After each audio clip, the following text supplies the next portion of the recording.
Hello everyone, welcome back to my channel and yeah, I think it's been a long time aku nggak bikin video lagi but here I am ya. Nah, di video kali ini tuh aku kepikiran karena ada temen yang ngechat aku kayak nanya gitu.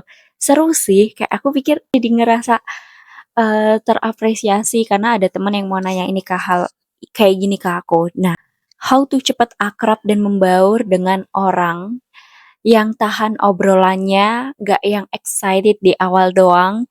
Barangkali mungkin emang ada tekniknya, ya kan? Itu dari temen aku nanya ke aku gitu.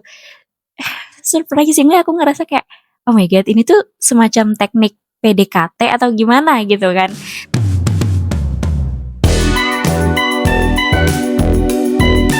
Tapi ternyata kata temanku ini enggak, lebih ke kayak pengennya teknik ini tuh bisa impactful in society. Kayak misal kita networking in community, secara profesional juga di dunia karir dan sebagainya. Jadi nggak cuma um, works in relationship kayak gitu. Walaupun kalau dia nanya tentang relationship itu agak salah target ya ke aku ya.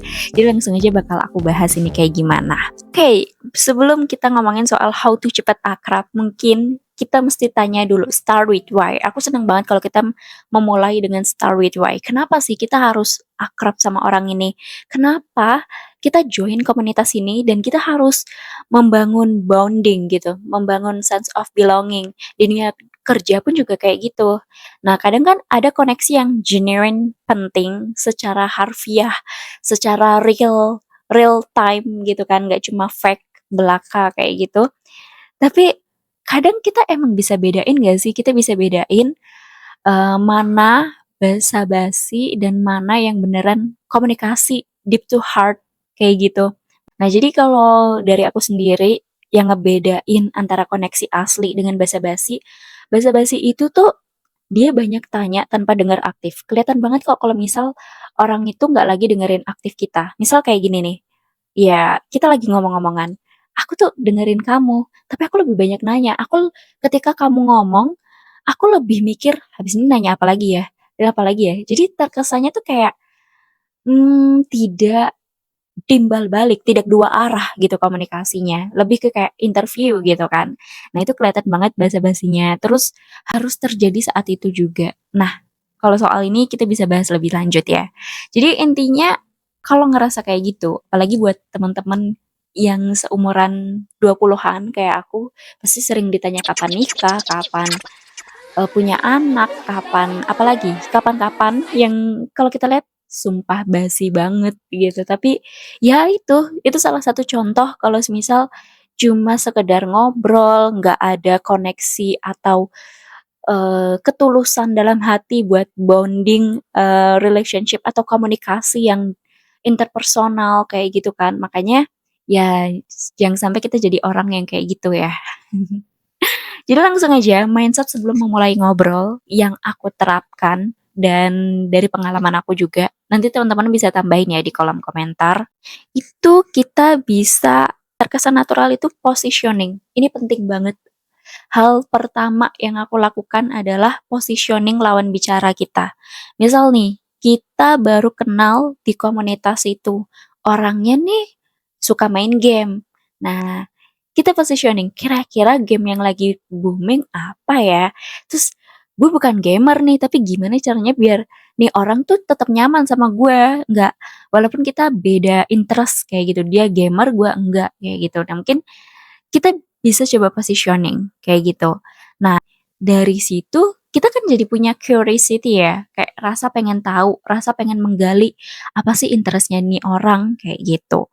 Dan setelah itu baru deh kita terapin teknik-tekniknya kayak ada komunikasi asertif, terus pendengar aktif yang aku spoiler di awal tadi ya, salah satu cirinya.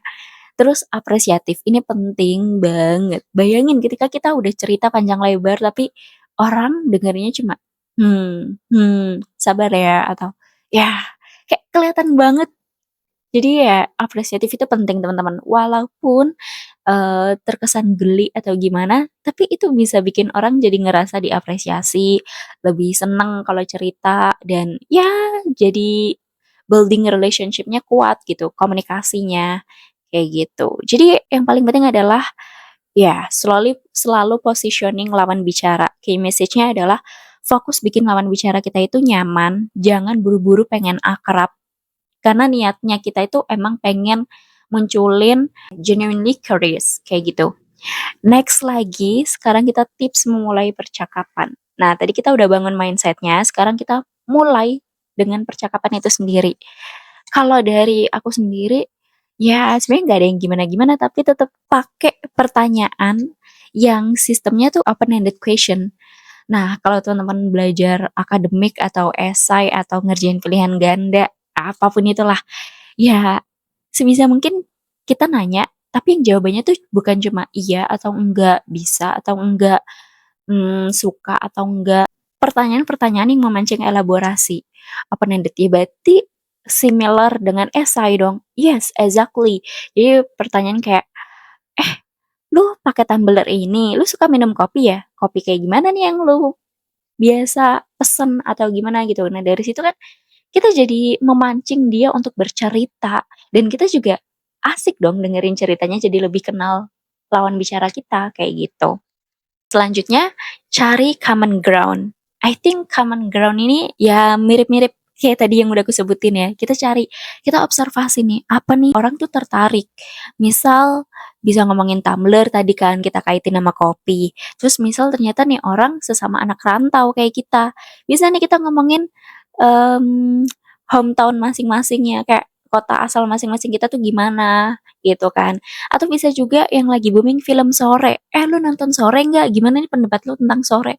Kalau gue sih, ya mikir-mikir ya kalau sama cowok perokok kayak gitu.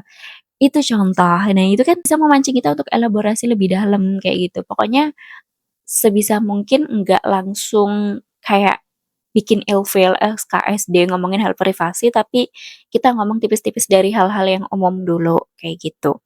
Dan ya, observasi situasi sekitar buat ngobrol itu penting banget ya, teman-teman. Jadi ya, kita bisa sesuaikan dengan kondisi lawan bicara kita. Semisal lawan bicara kita ini orangnya terbuka, itu alhamdulillah banget. Itu mempermudah kita nggak usah pakai teknik A, B, C, D, E, F, G gitu ya. Tapi kalau orangnya tertutup kayak aku introvert ya, itu mungkin emang perlu personal approach, sesuai karakternya. Jadi kalau based on my experience atau aku memanusiakan diriku sendiri tuh kayak, kita bisa awali topik dengan yang netral dan aman. Contoh ngomongin cuaca, ngomongin aktivitas yang lagi dilakuin, terus apa lagi, sesuatu di sekitar kayak gitu kan. Pakai observational comment, ya jadi jangan langsung tanya soal pribadi.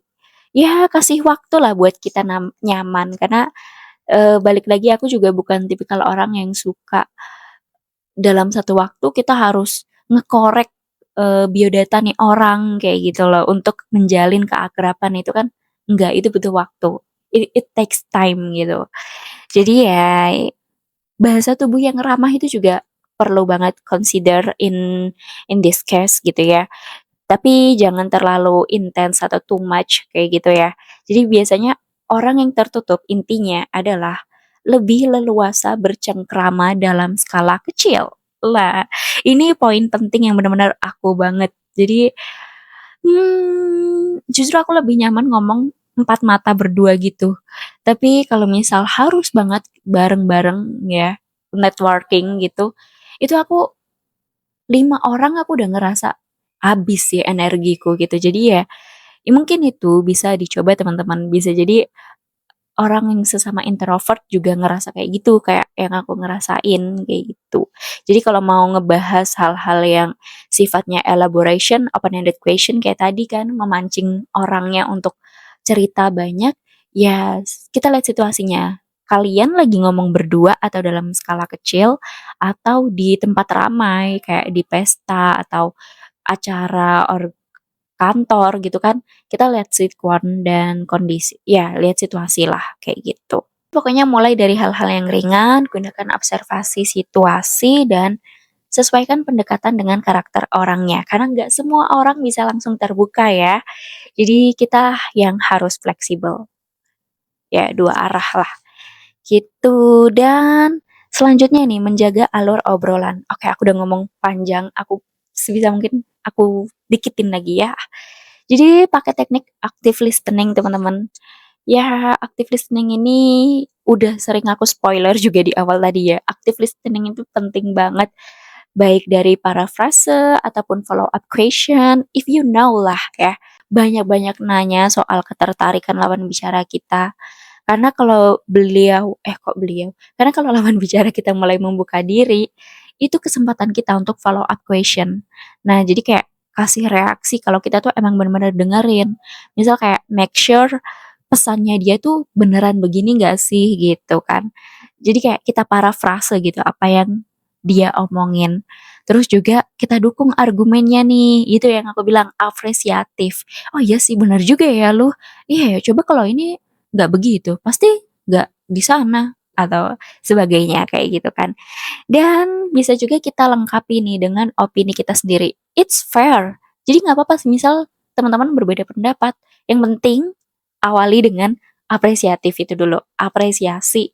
Sumpah, lu bener juga sih kayak gitu. Tapi kalau menurut gue ya, bisa juga nih ditambahin kayak gini-gini. Ya nggak sih? Lu kepikiran nggak sih kayak, dapat gitu gongnya. Iya itu in my real case ya. Gitu. So, yeah. Gimana caranya kalau lo lagi ngehadapin awkward moment? Oh my god. Ini aku juga pernah sih. Kalau kayak gini tuh kita bisa nyiapin backup topics. Bisa juga pakai humor yang ringan. Ya, nggak usah pakai topeng biar kelihatan lucu atau jadi badut. Yeah, just be yourself. Kalau lu ngerasa ini tuh lucu deh, gue bilang, ya udah lu coba aja bilang. Kan kita nggak akan tahu reaksi lawan bicara kita gimana, sefrekuensi atau enggak kalau nggak kita coba. Jadi ya why not gitu. Tapi kalau misal ternyata kita udah coba dan reaksinya begitu, ya udah jangan diulangin lagi gitu. Kita bisa sesuaikan lah. Itu lagi yang aku bilang fleksibel sesuai lawan bicara kita. In shortly, kita harus percaya sama proses ketika kita sedang mencoba akrab dengan orang baru atau orang lama atau ya kebutuhan profesional kita dimanapun itu ya kan. Karena balik lagi kenyamanan itu nggak harus terwujud dalam satu waktu ya. Semua ada timing ya yang tepat yang pastinya ya. Jadi kalau dari sini sih kita bisa ngelihat kayak suasananya tuh harusnya yang hening, bukan hening juga sih. Momennya tuh pas lah bikin dia nggak ngerasa dikejar-kejar waktu atau emang lagi dalam pikiran yang fresh gitu kan. Jadi moodnya juga enak kita ajak ngobrol gitu. Nggak usah panik, kasih ruang aja dulu kan. Dan yang pasti kita bisa lanjutin di kesempatan berikutnya. Ingat, kalau kita udah punya kontaknya, andai kata nih ketemu kenalan, udah dapet kontaknya, itu bisa jadi kesempatan untuk kita lanjutin lagi untuk gimana caranya biar kita makin akrab.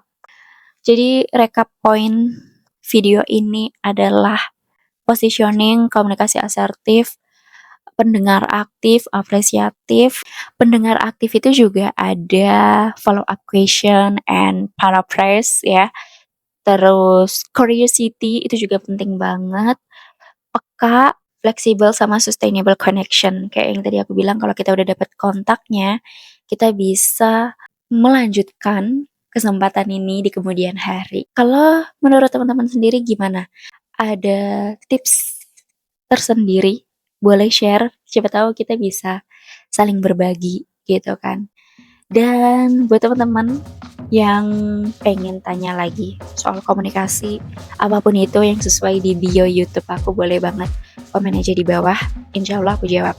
Kita ketemu lagi di video selanjutnya. Bye-bye. Karakternya gimana gitu kan. Oh my god, I don't know about this.